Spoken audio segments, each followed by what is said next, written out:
하나님 말씀 보겠습니다. 하나님 말씀은 신명기 28장 1절부터 14절 말씀까지입니다. 신명기 28장입니다. 신명기 28장 1절에서 14절 말씀까지 보도록 하겠습니다. 신명기 28장입니다.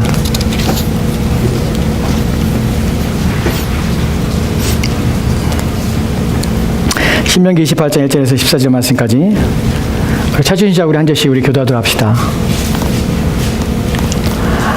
제가 1절 말씀 봉독하겠습니다.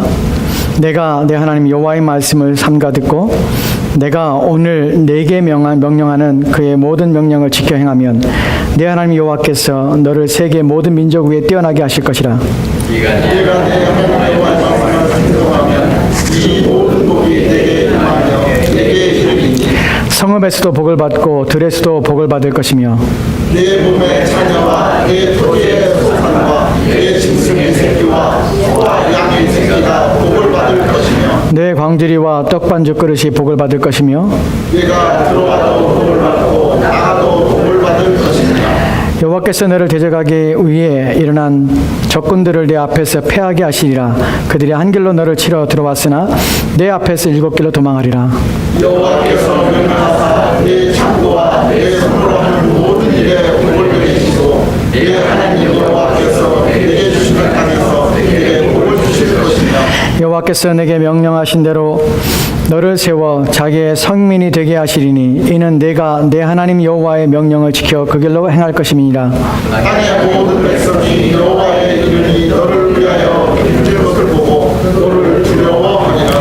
여호와께서 내게 주리라고 내 조상들에게 맹세하신 땅에서 내게 복을 주사 내 몸의 소생과 가축의 새끼와 토지의 소산을 많게 하시며 여호와께서 너를 위하여 하늘의 아름다운 복을 여시사 내 땅에 해를 따라 비를 내리시고 내 손으로 하는 모든 일에 복을 주시리니 네가 많은 민족에게 복을 주시고 너는 하지 아니할 것이요 여호와께서 너를 머리가 되고 꼬리가 되지 않게 하시며 위에만 있고 아래에 있지 않게 하시리니 오직 너는 내가 오늘 내게 명령하는 내 하나님 여호와의 명령을 듣고 지켜 행하며 내가 오늘 너희에게 명령하는 그 말씀을 떠나 마음으로 쉬지 아니하고 다른 신을 따라 섬기지 아니하면 이와 같으리라. 아멘. 아멘.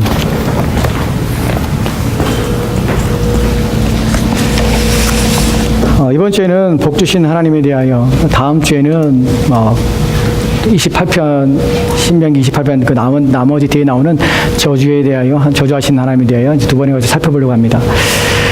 먼저 시작할 것은 이런 것입니다. 우리가 하나님에 대하여 바르게 인식하는 것이 우리가 참 중요합니다.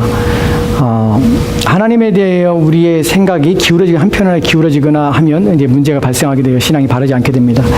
오늘 우리가 하나님이 누구신가에 대하여 하나님 어떤 분이신가 하는 부분에서 살펴보려고 하는데 첫 번째의 주제는 제목은 무엇이냐면 하나님은 우리에게 있어서 어떤 영역에서 우리가 역사하시는가 하는 부분에 대한 질문부터 시작하도록 합시다. 하나님이 우리를 도우신다 할 때, 하나님이 우리가 유익을 주신다 할 때 어떤 영역에 하나님은 하나님의 역사하심, 하나님의 능력을 베푸시며 보이시는 것인가 하는 부분입니다. 여기 양극단이 있습니다. 어떤 사람에게 있어서 하나님께서 우리 가운데 역사하시는 것에 있어서 하나님은 영적인 일에 역사하시고 신령한 일들에 대하여 하나님께서는 은혜 베푸시고 필요한 것들을 채워주시는 분으로 인식합니다. 여러분 그 말에 대하여 그 사실이지만 더 극단적으로 치우치게 되면 어떻게 되냐면 하나님은 오직 우리에게 신령한 것들과 영적인 것들과 오직 신앙에 관계된 것들만 그 안에서만 역사하시고 도우신다고 우리가 믿게 되는 것입니다. 여러분 우리 그것이 옳은 것이지만 하나님께서는 하나님의 영역을 제한하거나 하나님께서 일하시는 그 범위를 우리가 영적인 부분에 국한시키는 것은 성경이 말하고 있는 부분은 아닙니다. 두 번째로 반대의 극이 있는데 무엇이냐면 하나님께서는 어떤 분이시냐면 우리의 육적인 모든 필요를 채우시는 분이라고 인식하는 것이에요. 물론 하나님 그렇게 하십니다. 그런데 여기에 전제가 무엇이냐면 하나님은 내가 필요한 이 땅에 살아가는 데 필요한 모든 것에서 모든 것을 채워주시고 그 모든 필요를 채워주시기 위해서 존재하시는 분이라고 생각하는 것이에요. 이것 또한 또 다른 극단입니다. 여러분 사단이 우리에게서 우리의 신앙에서 하나님에 대한 이해를 왜곡시키고 변질시키는 것에서 얼마나 탁월한지 모릅니다. 사람들은 이렇게 생각합니다. 하나님은 어떤 영역에서만 역사하시지 그 외의 영역에서는 전혀 역사하지 아니하시고 그것은 하나님 개념치 아니하시며 관심을 기울이지 않고 도움을 주지 않는다고 생각하는 경향들이 있습니다. 여러분, 오늘 우리가 본문을 통하여 살펴볼 것은 하나님은 도대체 우리의 어떤 영역에서 역사하시는가 하는 부분과 하나님께서는 그 역사하시는 것에 무엇을 채워주시고 무엇을 주시기 원하시는가 하는 부분에 대하여 살펴보려고 합니다. 우리가 먼저 살펴볼 것은 시편에 있는 내용입니다. 시편 73편 28절 말씀부터 시작하도록 합시다. 시편 73편 28절 말씀입니다. 우리 같이 읽겠습니다. 시작. 하나님께 가까이함이 내게 복이라. 내가 주 여호와를 나의 피난처로 삼아 주의 모든 행적을 전파하리이다. 아멘. 아멘. 본 구절에서 73편을 쓴 이 시인은 뭐라고 고백하냐면 하나님을 가까이 하는 것이 내게 복이라고 합니다. 이 사람의 고백이죠. 그냥 입술의 말이 아니라 경험하고 체험하며 그 사실로 믿고 있는 것입니다. 하나님을 여호와를 가까이 하는 것 자체가 내게 복이라. 가까이 한다는 것이 어떤 의미인지를 나중에 우리가 살펴보겠지만 하나님은 어떤 분이시냐면 복을 가지고 계신 분이고 그 복을 주시는 분이라는 사실을 이 시인은 확신하고 있습니다. 하나님을 가까이 하고자 하는 것이. 그 복에서 어떤 복의 내용이 무엇인가에 대해서 그 다음에 나오는 내용에 이렇게 말하고 있습니다. 주 여호와를 나의 피난처로 삼아라는 표현을 씁니다. 이 사람에게 있어서 하나님이 가까이 하는 것이 내게 복인데 그 복은 어떤 것이냐면 나의 피난처가 되신다는 사실을 고백하고 있다는 것이에요. 여러분, 하나님께서는 피난처가 되십니다. 근데 이 피난처라는 것이 추상적이고 어떤 상황인지 정확히 알지 못합니다. 피난처라는 말을 좀 더 우리가 범위를 확대하고 넓혀서 해석할 때 이렇게 해석됩니다. 우리의 삶에 모든 도움이 필요한 순간 모든 것들을 채우시는 분, 그 모든 도움에 있어서 그 모든 도움을 공급하시고 해결하시는 분이라고 우리가 해석할 수 있습니다. 하나님은 어떤 분이시냐면 우리의 삶의 전 영역을 통치하시며 전 영역을 다스리며 전 영역에 간섭하시며 전 영역에 필요한 것들을 채워주시는 분이라는 사실을 우리가 본문 속에서 발견하게 됩니다. 이것을 좀 더 성경 말씀을 통해 오늘 우리가 읽은 본문 통해서 확인하도록 합시다. 우리가 먼저 확인할 것은 오늘 우리가 읽었던 신명기 28장 3절부터 6절 말씀에 있는 내용입니다. 다시 한번 그 본문들을 좀 살펴보도록 합시다. 앞에 빛이 너무 밝아서 글씨들이 잘 안 보입니다. 안 보이는데 여러분들이 눈을 크게 뜨시고 잘 주목하여 보시기 바랍니다. 같이 읽을까요? 같이 읽겠습니다. 시작. 성읍에서도 복을 받고 들에서도 복을 받을 것이며 내 몸의 자녀와 내 토지의 소산과 내 짐승의 새끼와 소와 양의 새끼가 복을 받을 것이며 내 광주리와 떡반죽 그릇이 복을 받을 것이며 내가 들어와도 복을 받고 나가도 복을 받을 것이니라. 아멘. 아멘. 사람들이 이렇게 낙심될 때 많이 읽는 구절입니다. 사업이 실패할 때 가장 많이 묵상하는 구절입니다. 여러분들은 뭐 이 구절을 그렇게 사랑하지 않는 것 같은데 그런 사람들에게서 이 구절은 정말 하나님의 복에 대한 가장 많이 기록된 내용들이 본문의 내용입니다. 본문에서 복이라는 단어가 몇 번 나오는지 아십니까? 몇 번 나옵니까? 6번 나와요. 본문에서 6번 나옵니다. 하나님께서 내 성읍에 복을 주고 내 들판에 복을 주시고 또 내 자손에 복을 주시고 또한 내 소산에 토지의 소산에 복을 주고 그 다음에 소나 양에 복을 주고 떡반죽 그릇 광줄이나 떡반죽 그릇에 복을 주고 내가 들어가도 복을 주고 나가도 복을 받고 복이란 말이 6번 말입니다. 본문에 보면은 복에 대한 내용을 지금 말씀하고 있는 건 사실입니다. 본문에서 복이란 단어는 어떻게 해석이 되냐면 복이란 것은 좋은 것, 선한 것, 유익하게 하는 것이라는 표현입니다. 다시 말하면 이렇게 해석할 수 있습니다. 여호와께서는 성읍 가운데서 내게 유익을 줄 것이다. 여호와께서는 내 들판에서 너에게 좋은 것, 선한 것을 줄 것이다 하는 부분이에요. 내 자녀에게 또한 소산에 또한 소나 양에 그리고 또한 내 광주리에 떡반죽 그릇에 네가 들어가도 나가도 유익되게 할 것이다 하시는 약속입니다. 이 본문은 6번이나 복에 대한 내용이 있지만 사실은 2배나 더 되게 사용된 단어가 있습니다. 어떤 단어인지 아세요? 12번에 걸쳐서 기록된 단어가 있습니다. 무엇이냐면 너라는 단어예요. 내게라는 단어예요. 한글 성경에는 12번이 안 나옵니다. 근데 원문에 보면 이 각 단어에 뭐가 붙었냐면 너라는 단어가 붙어 있어요. 해석하면 이렇게 됩니다. 내 성읍에도 복을 받을 것이고 내 들에도 복을 받을 것이고 내 몸의 자녀야 내 토지의 소산 내 짐승의 새끼 내 소 내 양 복을 받을 것이고 내 광주리 내 떡반주 복을 받을 것이고 내가 들어가도 내가 나가도 복을 받을 것이다. 여기 다 내란 말이 담겨져 있습니다. 12번이나 두 배 가까이 너란 단어가 사용됐어요. 여러분 왜 하나님께서는 왜 이렇게 세분화해서 말씀할까요? 왜 너란 단어를 12번이나 한 단어의 한 문장 속에서 이 문맥 속에서 이런 단어를 사용하실까요? 왜 너라는 것을 강조하실까요? 여러분 너라는 것은 본문에서는 단수입니다. 그러니까 2인칭 단수예요. 복수가 아니에요. 너희들이 아니에요. 그러니까 개인에게 말씀하시는 거예요. 너에게 말하는 것이에요. 무리에게 말하는 것이 아니라 너 한 사람에게 얘기하는 것이에요. 그럼 왜 하나님께서는 너라는 특정한 개개인의 특성과 개개인의 고유함을 포함한 너라는 단어 속에 너에게 복을 줄 것이라는 표현을 쓸까요? 왜 그럴까요? 여러분 이 단어를 통해서 우리는 네 가지 하나님께서 이 문맥 속에서 말씀하고자 하는 내용을 살펴볼 수 있습니다. 하나님께서 주목하여 너라는 2인칭 단수를 사용해서 너라는 단어를 12번이나 사용하면서 이 단어의 각각 단어마다 의미를 부여하고 집중하여 너라는 것에 초점을 맞춰서 표현하고 있는 이유가 있는데 첫 번째 내용은 이런 것입니다. 첫 번째 내용을 보면 그 뒤에 볼까요? 정세 집사님. 같이 읽을까요? 같이 읽겠습니다. 시작. 첫째로 너란 존재, 즉 인간 개개인들은 하나님의 복이 반드시 필요한 존재라는 것을 일깨우시기 위해서입니다. 그렇습니다.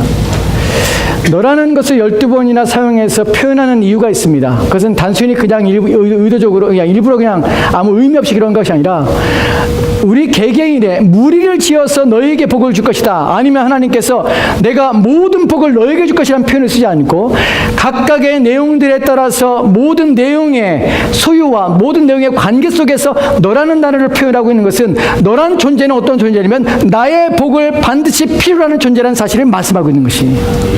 여러분 저와 여러분은 어떤 존재냐면 하나님의 복을 간절히 필요로 하는 존재입니다. 우리는 하나님의 복이 없으면 살 수 없는 존재라는 것이에요. 이 사실을 우리가 묵과하고 이 사실을 잊어버리면 우리는 우리 힘으로 우리 능으로 사는 것처럼 생각한다는 것이에요. 여러분 우리가 성경을 통해 보게 되고 우리 인생을 살다 보면 우리 인생이 나의 뜻대로 내가 원하는 만큼 되지 않습니다. 여러분 우리가 자연은 우리가 심은 만큼 우리가 노력한 만큼 결실이 온다고 말을 합니다. 여러분 그럴까요? 안 그렇습니다. 그렇지 않습니다. 여러분 농사꾼들이 농사를 지을 때 봄부터 이른 봄부터 땅을 굳어진 땅을 기경합니다. 봄볕이 얼마나 따가운지 아십니까? 예전에 그런 말 있죠. 봄볕에는 누구를 보낸다고 합니까? 며느리 보낸다고 하잖아요. 가을볕에는 누굴 보내요? 딸 내보내요. 왜 봄볕에 며느리 내보냅니까? 뜨거워서 그래요. 아주 몸에 피부에 안 좋기 때문에 봄볕은 며느리를 내보내는 것이. 여러분 그 정도로 봄볕에 그 따가운 봄볕 태양을 맞으면서 농사를 짓기 위해서 바깥에 나갑니다. 수고를 하죠. 모종을 이제 씨앗을 뿌려서 가꾸기 시작합니다. 뭐가 문제입니까 이제? 농사꾼이 할 수 없는 이제 문제가 무엇입니까? 하늘에서 비가 내리는 것이. 비가 내렸습니다. 이제 씨앗이 나기 시작합니다. 그리고 싹이 움터서 이제 줄기들이 나기 시작합니다.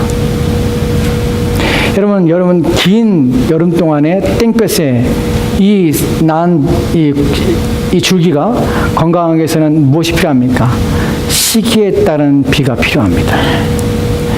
또한 한여름 동안에 우기나 또한 가뭄을 말미암아서 고통을 당하며 또한 그래서 문제가 생기기 전에 적정한 때에 하늘의 은혜가 필요해서 하늘의 은혜를 통해서 곡식은 자라게 되는 것입니다.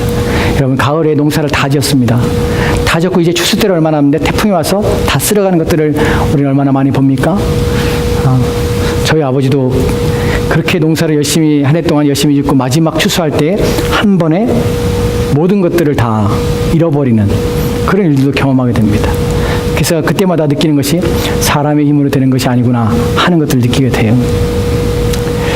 여러분 하나님께서 우리 가운데 말씀하고자 하는 것은 하나님께서 우리 인생을 돌보고 너는 나의 도움과 나의 필요를 모든 영역에 필요로 하는 존재야 라는 것을 우리 가운데 말씀하고 싶어하고 우리 가운데 그것을 인정하도록 요구하시는 것입니다. 왜 우리는 뿌린 대로, 씨앗을 뿌린 대로, 우리가 수고한 대로 열매를 맺지 못하는 것일까요? 내가 직장에서, 내가 일터에서 수고하며 노력하며 애를 써서 썼는데 불구하고 그것이 내가 노력한 만큼, 수고한 만큼 곡식을 거둬들이지 못하는 이유가 무엇입니까? 왜냐하면 세상이 타락했고 범죄했기 때문에 그렇습니다. 창세기 3장에 보면은 창세기 3장에 17절과 18절 말씀에 이렇게 기록되어 있습니다. 볼까요? 같이 읽겠습니다. 시작. 아담에게 이르시되 내가 내 아내의 말을 듣고 내가 내게 먹지 말라 한 나무의 열매를 먹었은즉 땅은 너로 말미암아 저주를 받고 너는 내 평생의 수고하여야 그 수산을 먹으리라. 땅이 내게 가시나물과 엉겅퀴를 낼 것이라. 내가 먹을 것은 밭의 채소인즉. 아멘.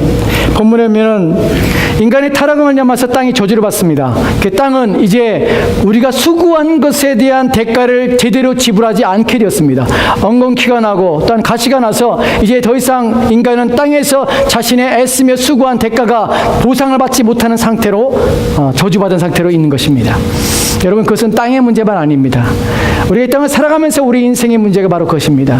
여러분, 우리는 때로 우리가 수고만 하면, 열심히만 하면, 우리가 최선만 다하면은 우리가 노력한 결과들을 얻을 수 있다는 생각합니다. 여러분, 그렇지 않습니다. 하나님께 주지 않으면 우리가 어떤 것도 얻을 수 없는 것입니다. 그것이 인간입니다. 왜 하나님께서 너라는 단어를 사용하시냐면, 너는 누구냐면 나의 도움을 절실히 필요하며 내가 내 인생을 책임져야 하면 너는 살 수 없는 존재라는 사실을 말씀하시는 것이에요. 우리가 그것을 고백해야 합니다. 믿음이라는 것은 그것을 아는 것입니다. 믿음이라는 것은 그것을 고백하며 그것을 신뢰하는 것입니다. 그렇다는 것을 우리 경험해야 하는 것입니다. 여러분, 그렇게 하나님께서는 우리 가운데 은혜를 주시고 복을 주시며 또한 우리가 수고하고 우리가 노력하며 우리가 애쓴 것에 대한 보상들과 우리가 얻고자 하는 그 결실들을 얻지 못할 때 그 모든 것을 얻게 하시며 베푸신다는 약속을 우리 가운데 주시는 것입니다. 그것이 11절 말씀입니다. 12절 말씀입니다. 신명기 28장 12절 말씀에 이렇게 기록되었습니다. 같이 읽겠습니다. 시작. 여호와께서 너를 위하여 하늘의 아름다운 보고를 여시사 내 땅에 때를 따라 비를 내리시고 내 손으로 하는 모든 일에 복을 주시리니 내가 많은 민족에 꾸어질지라도 너는 꾸지 아니할 것이요. 아멘. 여러분, 이 약속이 그냥 이스라엘 백성에게 주신 약속만 아닙니다. 하나님의 자녀들에게 주신 약속입니다. 모든 인간들이 최선을 다하여 수고하며 애를 씁니다. 그러나 그들의 노력 때문에 그들의 대가를 받는 것이 아니라 하나님께 어떤 일을 부여하게 하시고 어떤 일을 가난하게 하시는 일이 누구의 손에 있습니까? 하나님의 손에 있는 것입니다. 하나님이 우리의 인생의 모든 것들에 허락하시는 분이 하나님이십니다. 이것을 우리가 믿어야 하는 것입니다. 하나님께서 본문에서 믿음의 자녀들에게 주신 약속이 있습니다. 하나님의 자녀에게 주시는 특별한 은혜가 있습니다. 이것을 우리는 특별 섭리, 특별한 은혜라고 말합니다. 왜냐하면 자신의 자녀들에게만 주시는 약속이기 때문에 그렇습니다. 무슨 약속을 주십니까? 여호와께서 너를 위하여 하늘의 아름다운 보고를 여시사 내 땅에 때를 따라 비를 내리십니다. 우리가 수고한 것들의 적절한 때에, 여러분, 비가 늘 온다고 해서 좋은 것이 아닙니다. 곡식이 비의 풍성함을 필요로 한다고 해서 날마다 비가 내리면 곡식이 썩어서 열매를 맺지 못합니다. 그래서 때를 따라 은혜를 주시는 것입니다. 여러분의 인생에 필요한 것들이 날마다 좋은 것만 준다고 해서 우리 인생이 복된 것이 아닙니다. 때를 따라 하나님께서 은혜를 주셔야만 살게 되는 것입니다. 때로는 너무나 많은 것들 말미암아서 우리 인생에 망가져가고 우리 인생이 고통 가운데 빠질 수 있습니다. 부유함이 다 좋은 것이 아닙니다. 성공이 다 좋은 것이 아닙니다. 그것을 관리하지 못하여 인생을 패망의 길로 가는 사람들이 얼마나 많은지 모릅니다. 그래서 하나님께서는 우리에게 때를 따라 주시는 은혜 가운데 우리를 인도하시는 것입니다. 또한 본문에서 또 하나 살펴볼 것이 무엇이냐면 내 손으로 하는 모든 일에 복을 주신다고 하십니다. 내 손으로 하는 어떤 일에, 특정한 일에 복을 주시는 것이 아닙니다. 하나님께서 마음에 드는 어떤 일에만 간섭하시는 것이 아닙니다. 모든 일입니다. 그것이 영적인 일이건 또한 육적인 일이건 이 땅의 일이건 저 하늘의 일이건 우리의 모든 영역에 하나님께서 우리 가운데 복을 주시는 것입니다. 그 모든 일에 간섭하시는 것입니다. 우리는 양극단을 피해야 됩니다. 하나님은 영적인 일에 우리 가운데 은혜를 베푸시지만 또한 우리의 육신의 일에도 하나님께서는 은혜를 베푸시는 분이십니다. 그러기에 우리는 제한 없이 우리의 모든 필요에 대하여 하나님께 도우심을 구하는 것입니다. 여러분, 두 번째 우리가 살펴볼 것은 너는이라는 것에서 이렇게 우리가 정의할 수 있습니다. 두 번째 볼까요? 둘째로 우리 같이 읽겠습니다. 시작. 둘째로 너란 존재는 내가 살아가는 모든 상황과 환경이 나의 복을 필요로 한다는 것을 알게 하시기 위함입니다. 그렇습니다. 여러분, 첫 번째에서 너라는 12번의 너라는 단어를 반복한 것은 너는 하나님의 복을 반드시 필요한 존재예요. 두 번째, 너의 모든 환경은 나의 도움을 필요로 하는 것이에요. 여러분, 우리 자신이 복을 받아야 할 뿐만 아니라 우리는 하나님 없으면 살 수 없는 존재입니다. 또한 나는 하나님의 필요가 필요하지만 나만 필요한 것이 아니라 내 주변에 하나님의 복이 필요하다는 것이에요. 여러분, 왜 성읍의 복을 받을까요? 내 성읍이 복을 받을까요? 왜 들판이 복을 받을까요? 왜 우리의 자녀들이 복을 받아야 합니까? 나만 복을 받으면 되는 것이 아닙니다. 내 주변에 관계된 자들이 모두가 복을 받아야 하는 것이 누가 주십니까? 하나님이 주시는 것이에요. 여러분, 성읍에서 누구랑 같이 삽니까? 그 성읍은 내가 아닌 다른 사람과 함께 공존하며 함께 살아가는 세상입니다. 여러분, 하나님의 관계 속에서 복을 주지 않으면 우리의 관계들이 틀어지고 우리의 관계들이 무너지는 것만 남아서 우리가 얼마나 고통을 당하는지 모릅니다. 인생이 때로는 물질의 풍성함 때문에 우리 인생이 즐겁거나 우리 인생이 안전한 것은 아닙니다. 우리 인생에 벌어지는 모든 어려움들의 대부분은 어디에 오냐면 사람들과 관계 속에서 이루어지는 것이에요. 여러분, 가까운 가족의 문제 때문에 고통을 당하기도 하고요. 또한 자녀의 문제 때문에 고통을 당하기도 합니다. 나만 복을 받는다고 해서 우리의 인생이 유익해지는 것이 결코 아닙니다. 하나님께서 우리의 모든 관계를 먹고 있는 우리의 가정, 우리의 가족, 우리의 친지, 우리의 이웃 모든 사람에 하나님 복을 주셔서 우리가 함께 기쁨과 함께 즐거움을 누릴 수 있도록 도와주시는 것입니다. 그러게 두 번째에서는 너희 모든 상황, 모든 환경 또한 내가 내게 복을 줄 것이다 라고 말씀하시는 것입니다. 여러분, 가정의 해체를 경험하거나 또는 자녀들을 위해서 고통을 당해보거나 어려움을 경험한 사람들에게 있어서는 그 문제만큼 자기 스스로 해결할 수 없는 마치 벽 앞에 선 것처럼 답답함을 느끼고 절망감을 느끼는 자들이 있습니다. 인간이 어떻게 해결하지 못해요? 사람 마음을. 그 관계를 어떻게 회복하지 못합니다. 사람의 마음을 아시는 하나님께서 그 관계를 푸시고 또 그 관계를 회복하시지 않으면 사람의 관계들은 온전할 수 없습니다. 그래서 하나님이 필요한 것입니다. 모든 영역에 하나님의 도우심이 필요한 것입니다. 그렇게 하나님께서는 역사하신다고 하신 것입니다. 세 번째로, 너라는 단어 속에서 우리가 하나님께서 복을 주시고 너라는 단어를 우리 가운데 표현하신 것은 무엇이냐면, 하나님께서는 우리의 모든 상황 속에서 복을 주시는 분이기 때문에 그분은 어떤 분이냐면 모든 복의 근원일 뿐만 아니라 모든 복의 풍성하신 분이라는 사실을 우리 가운데 말씀해 주신 것이에요. 하나님께는 부족함이 없습니다. 우리의 모든 필요를 채울 수 있는 분이 하나님이라는 사실입니다.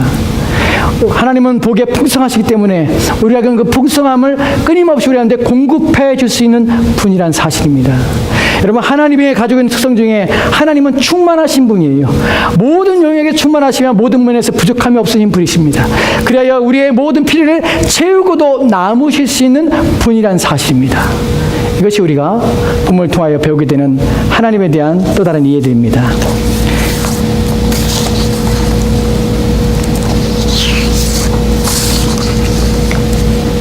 그리고 우리가 마지막으로 네 번째를 봅시다.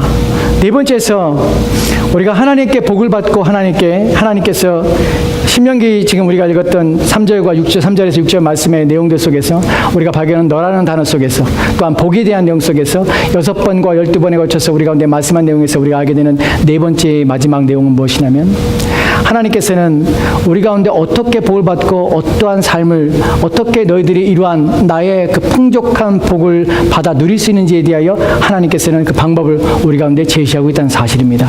이 부분이 마지막 결론에 대한 부분입니다. 여러분, 우리가 이제 알게 되었습니다. 하나님은 영적인 영역이건 육적인 영역이건 우리의 모든 영역에 거쳐서 하나님은 복을 줄 수 있는 분이에요.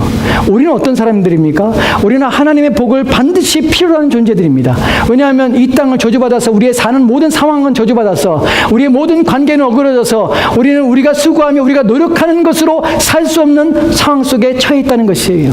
그래서 그 모든 일에는 누구의 도움이 필요합니까? 하나님의 풍성하신 은혜가 우리 가운데 필요하다는 것이에요. 하나님 그것을 우리 가운데 주시기를 원하신다는 것입니다.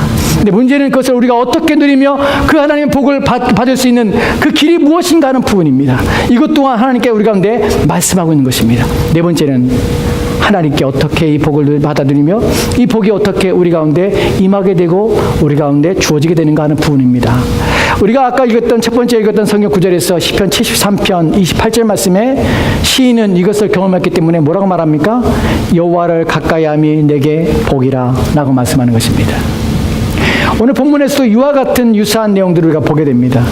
우리가 읽던 신명기 28장 1절 말씀에 이렇게 기록되어 있습니다.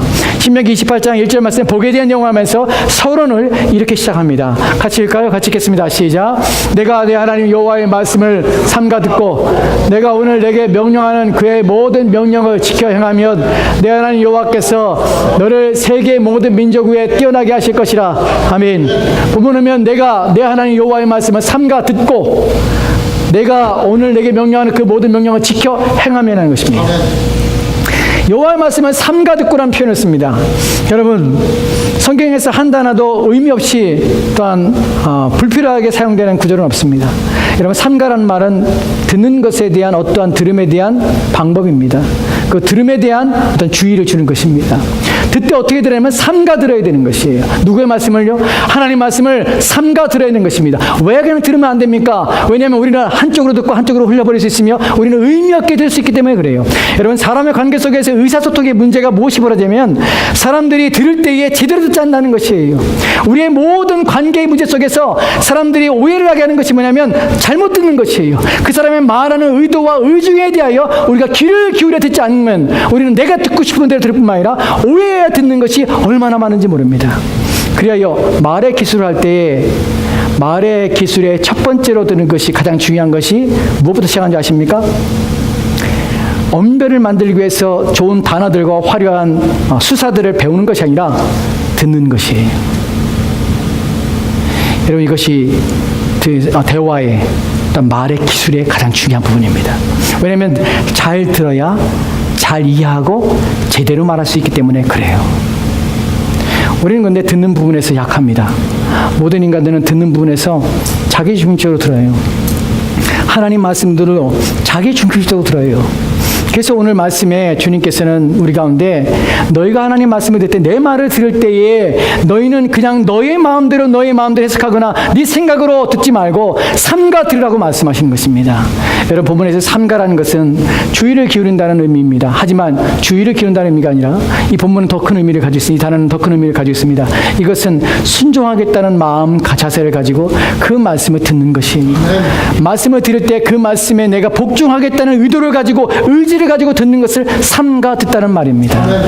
이것은 그저 듣는 것이 아니에요. 그냥 그렇구나 하는 이해로 듣는 것이 아니에요. 이것은 내가 반드시 순종하겠습니다. 내가 이것을 따르겠습니다. 나는 의도와 목적을 마음 안에 두고 들을 때에 그것을 삼가 듣습니다. 라는 것입니다. 하나님께서 우리 가운데는 내가 반드시 복을 받아야 할 존재인데 너는 내 힘으로 살지 못하는 존재인데 내가 내게 명하는 말에 대하여 너는 복을 받기 위해서 내 말을 주의를 기울여서 내 마음을 다해서 의지를 가지고 들으라 라고 말씀하시는 것입니다. 그래야 하는 것입니다. 하나님의 말씀은 우리는 때로 받들어 듣는 것입니다. 받들어 듣는다는 것은 마음을 다하는 것입니다. 하나님 말씀을 들을 때 우리가 하찮게 여기고 그 말씀을 가볍게 든 자에게는 하나님 말씀은 전혀 효력이 없습니다. 하나님 말씀을 귀히 여기고 중히 여기며 받들어 섬길 때에 그 말씀이 내게 약속이 되어서 성취가 되는 것이에요. 본문에서 또한 우리 가운데 두 번째로는 그럴 때 어떻게 우리가 되게 되냐면 어떻게 우리 행동이 나타나게 되면 말씀을 지키게 되는 것이에요. 우리가 2절 말씀 이제 마지막 구절 하나를 보겠는데 2절 말씀에서는 1절 말씀에 대한 연결과 2절 말씀에 대한 너희가 삼가 여호와의 말씀을 듣고 내 말을 지켜 행하는 것, 이것에 대해 이것이 복을 받게 되고 이것을 지키면 우리가 복을 얻게 되는가 하는 부분에서 결론을 우리가 주시는 말씀입니다. 2절 말씀 보도록 합시다. 신명기 28장 2절 말씀입니다. 마지막 구절입니다. 같이 읽겠습니다. 시작. 내가 내 하나님 여호와의 말씀을 청종하면 이 모든 복이 내게 임하여 내게 이르리니. 아멘. 내가 내 하나님 여호와의 말씀을 청종하면 이 모든 복입니다. 이 모든 복은 우리가 읽었던 3절과 6절부터 시작해서 우리가 계속해서 7절, 8절, 9절, 10절, 12절까지 내용 또한 14절까지 마지막 내용까지 이 모든 복이 우리에게 임한다는 것입니다. 근데 여기에 전제가 무엇입니까? 내 모든 말씀을 청종하면 이라는 표현입니다. 그런데 청종하면, 그러면 내가 하나님 말씀을 듣기만 하면, 하나님 말씀을 귀담아 듣고 하나님 말씀을 주의를 위해서 어떤 의지를 가지고 듣기만 하면, 하나님 말씀을 지키면 내가 복을 받겠구나, 지키는 것이 복이구나, 나는 지켜야 되겠다, 나는 것이 아니에요. 이 본문은 다른 의미를 가지고 있습니다. 이 본문은 놀라운 비결을 말하고 있습니다. 여러분, 사실 이런 표현을 쓰는 것이 좀 불편스럽습니다. 그냥 복을 받는 비결이라는 표현을 쓰면 마치 우리가 어떤 행위를 통해서 복을 받는 것처럼, 그래서 그 행위가 복을 받게 하는 비결도 방법과 수단으로 하나님의 복을 이용하는, 내가 얻고자 하는 수단으로 작용하기 때문에 그런 표현들이 적절치 않다고 생각합니다. 그래서 본문에는 하나님의 복을 받는 것이 어떻게 되냐면, 말씀을 지키면 복을 받는 것이 아니에요. 의도적으로 말씀을 지켜서 복을 받기 위해서 말씀을 지키는 행위를 우리 가운데 강조하게 하는 것이 결코 아니에요. 하나님은 그러지 않아요. 하나님은 이것 하면 내가 복을 주게 해서 마치 그의 마음은 생각은 없는데, 그것을 함으로 말미암아서 복을 받게 하는 수단과 방법을 통해서 하나님의 도구로 해서 그걸 빼앗아 내는 것을 원하지 않아요. 그런 걸 가리키는 분이 아니에요. 왜냐하면 그건 성경적인 원리가 아닙니다. 여러분, 부모와 자식 간에 가장 불편한 부분이, 우리가 자녀들에게 뭔가 시킬 때 그것을 도구화해서 방법화해서 아이들에게 가르치게 되면 나중에 아이들은 부모와 상관없어요. 관계를 가지고 순종하는 것이 아니라, 부모 됨으로 순종하는 것이 아니라 이용하기 위해서, 그 목적을 이루기 위해서 부모를 이용하는 것이에요. 여러분, 그런 관계를 원하십니까? 여러분의 자녀와 관계 속에서, 여러분의 자녀 훈련할 때 여러분 자녀가 여러분을 이용해서 그들이 원하는 것을 갖기를, 원하는 것을 얻기를, 여러분 그런 방법을 가르치고 싶습니까? 여러분 자녀와 여러분 부모가 여러분이 그런 관계 유지하기를 원하십니까? 결코 어떤 부모도 자녀를 이용하는 수단으로서 관계를 유지하고 싶은 부모는 아무도 없습니다. 하나님도 그래요. 신앙적인 원인은 하나님을 이용으로 수단화하는 것이 아니에요. 우리가 하나님 말씀을 지키면 복을 준다고 해서 우리가 하나님 말씀을 지켜야지 복을 받겠어 라고 하시는 것이 아니에요. 본문에서는 그렇게 말하는 것처럼 보입니다. 근데 원문을 보면 그 의미가 달라져요. 본문에는 원문을 보면 이런 의미입니다. 내가 내 하나님 여호와의 말씀을 청종하면 이 모든 복이 내게 임하여 내게 이르리라. 여러분, 내게 임하여라는 표현입니다. 임한다는 것은 내가 여호와 말씀을 지켜 청종하면은 복이 내게 그때의 대상으로, 대가로서 복이 임하는 것처럼 보이지만 사실은 그런 것이 아니에요. 본문에서 임하여라는 것은 뭐냐면 쫓아가서 뒷더미를 잡아채다는 것이에요. 여러분, 이 말이 무슨 말입니까? 우리가 복에 대한 것 때문에, 복을 받고 싶은 간절함 때문에 복을 막 쫓아서 그리스도 말씀을 지키면은 복을 보상으로 내가 주어진 것이 아니라, 내 마음은 어디로 가 있냐면 내 마음은 하나님께로 향하는 것이에요. 그분이 더 귀한 것이에요. 그분이 더 존중받아야 할 뿐이에요. 그래서 나는 그분의 위엄 때문에, 내 하나님이기 때문에 그 하나님을 향해서 내 마음은 가 있는 것이에요. 그 말씀에 대하여 그분의 존귀함 때문에, 그분의 거룩함 때문에, 내 마음에 하나님을 사랑하는 마음 때문에 나는 그분의 말씀을 삶과 청중하고 싶은 것이에요. 나는 그분을 쫓는 것이에요. 그런데 문제는 내가 그분을 향하고 있는데 복이 나를 따라오는 것이에요. 따라와 내 뒤 목더미를 날 잡는 것이에요. 이 원리를 아십니까? 내가 복을 쫓아서 잡는 것이 아니라 복이 나를 따라와서 나를 잡습니다. 내 순종하면, 내가 하나님 앞에 충성하면 나는 하나님을 사랑했는데, 그것뿐인데 오늘 하나님께 돌아보니까 내 인생에 하나님께서 너무나 많은 걸 베푸신 것이에요. 나는 그걸 바라본 것이 아니에요. 나는 이 땅에서 행복을 바라보고 사는 것이 아니었어요. 나는 이 땅에서 물질의 부유함을 바라보고 사는 것이 아니었어요. 그것이 내 인생에 내가 추구하며 내 목숨을 걸고 내가 아끼며 사랑했던 것이 아니에요. 나는 하나님을 사랑했을 뿐이에요. 그리고 하나님을 위하여 살 뿐이에요. 그리고 그분을 기뻐하는 것 뿐이에요. 근데 어느 날 보니 하나님은 왜 내게 복을 주셨습니까? 오늘 날 보니 하나님 왜 내게 이렇게 나를 복되게 대하십니까? 나는 것을 깨닫게 되는 것이에요. 이것이 하나님이 우리를 복 주시는 방법입니다. 여러분, 다윗이 그런 고백합니다. 사무엘하 7장에 보면 아주 중요한 언약이 있습니다. 하나님이 다윗과 다윗의 후손들에게 언약을 맺으시는 장면이에요. 다윗께 하나님께 뭐라고 하면 내 왕위를 영원토록 하리라, 그 약속을 주십니다. 그 왕위 속에 누가 오시냐면 예수 그리스도가 오세요. 그 약속을 주는 것이 다윗에게. 그 다윗이 하나님께 뭐라고 말하냐면, 여호와여, 내가 하나님 앞에 나와 내 집이 무엇이길래 하나님 내게 이런 복을 주십니까? 라는 표현을 쓰는 것이에요. 다윗이 왕으로서 하나님 앞에 충성하며 헌신해서 살았던 이유는 무엇이냐면, 하나님이 주시는 왕으로서의 복, 자신의 가정에 자신의 가문이 잘 되는 복을 추구하며 살았던 것이 아니었어요. 그는 하나님 보고 살았다는 것이에요. 하나님 앞에 두려움으로 내게 이 일을 맡기신 그분 앞에 내가 얼마나 충성되게 살아야 될까 하는 그분 앞에 선한 마음으로 살았더니 하나님께서 복을 주시되 하나님의 그 왕위를 영원토록 그 가정에 그 자녀들에게 그 후손에게 복을 주겠다는 약속하시는 것이에요. 그 다윗은 그렇게밖에 고백 못하는 것이에요. 내가 하나님 앞에 무엇이길래 내 집에 하나님 앞에 무엇이길래 내 집에 복을 주십니까? 라고 물을 수밖에 없는 것이에요. 이것이 하나님께 주신 복입니다. 이것이 참된 신자가 하나님 복을 누릴 때의 마음에 드는 생각이에요. 내가 무엇인데 하나님 나에게 복을 주십니까? 내가 무엇을 했다고 하나님 나를 이렇게 대하십니까? 나를 이렇게 귀하게 대하시는 이유가 무엇입니까? 나를 이렇게 사랑하시는 이유가 무엇입니까? 내 인생과 내 가정에 대하여 하나님 이렇게 이끌어 가심이 무엇입니까? 나는 아무것도 하나님께 한 것이 없는데 나를 이렇게 지극히 사랑하셔서 아끼시는 이유가 무엇입니까? 나는 고백을 하나님께 드리게 만들어 가십니다. 그분이 하나님이십니다. 이것이 우리와 하나님과의 관계예요. 그분은 우리 아버지이기 때문에 우리와 하나님 사이에 다른 것이 끼는 걸 원치 않습니다. 하나님과 깊은 교제 속에서 우리는 하나님을 사랑하기 원하고 하나님은 우리를 이용하는 것이 아니라 우리 자신을 아껴서 우리를 사랑하시는 것이에요.